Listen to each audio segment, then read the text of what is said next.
দেশ কঁপোৱা ভয়ানক খবৰ প্ৰধানমন্ত্ৰী নৰেন্দ্ৰ মোদীৰ অসম ভ্ৰমণত কুটাঘাতৰ আশংকা ISI ট্ৰেইনী সোমাইছে অসমত ২৬ মেত অসমলৈ আহিব দেশৰ প্ৰধানমন্ত্ৰী কেন্দ্ৰীয় চৰকাৰৰ ৩ বছৰ আৰু ৰাজ্য চৰকাৰৰ এবছৰীয়া বিশেষ অনুষ্ঠানত অংশ ল'ব নৰেন্দ্ৰ মোদীয়ে মোদীৰ অসম ভ্ৰমণকালত কুটাঘাত সংঘটিত কৰাৰ ভয়ানক ব্লুপ্ৰিণ্ট আলফা স্বাধীনৰ আলফাৰ ৭৭ নম্বৰ বেটছৰ দুধৰ্ষ কেডাৰ পদুম ডেকা ৰাজবংশী ওৰফে ৰণ অসম ISIৰ দ্বাৰা প্ৰশিক্ষণপ্ৰাপ্ত এই দুধৰ্ষ আলফা কেডাৰজন লগত ৫জন সতীৰ্থসহ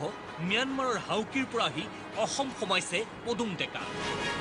এটাই লক্ষ্য প্ৰধানমন্ত্ৰীৰ ভ্ৰমণকালত কুটাঘাত সংঘটিত কৰা এয়া আমাৰ কথা নহয় অসম আৰক্ষীৰ বিশেষ শাখাৰ অতিৰিক্ত সঞ্চালক প্ৰধান পল্লৱ ভট্টাচাৰ্যৰ বিস্ফোৰক ভাষ্য খবৰ পাইছোঁ যে এটা ল'ৰা আছে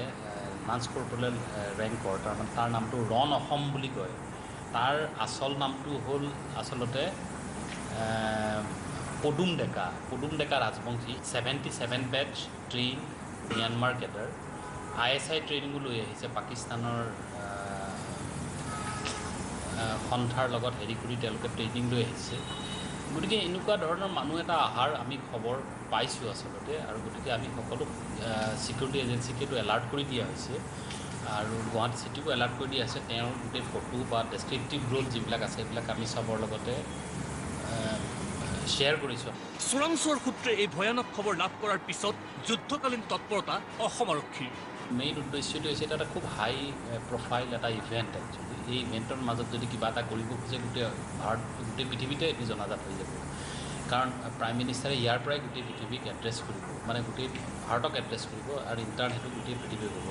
কালি যিটো বোমাৰ ঘটনা ঘটিলে ইংলেণ্ডত যিটো আপোনালোকে নিশ্চয় পাইছে সেইটো গোটেই চাৰিওফালে খুব চৰ্চা লাভ কৰিছে গতিকে তেনেকুৱা ধৰণৰ এটা কৰিব পাৰিলে তেওঁলোকৰ এটা চৰ্চা লাভ কৰিব পাৰে বুলি এটা হেৰি আছে গতিকে সেই হিচাপে তেওঁলোকে তেনেকুৱা ধৰণৰ এটা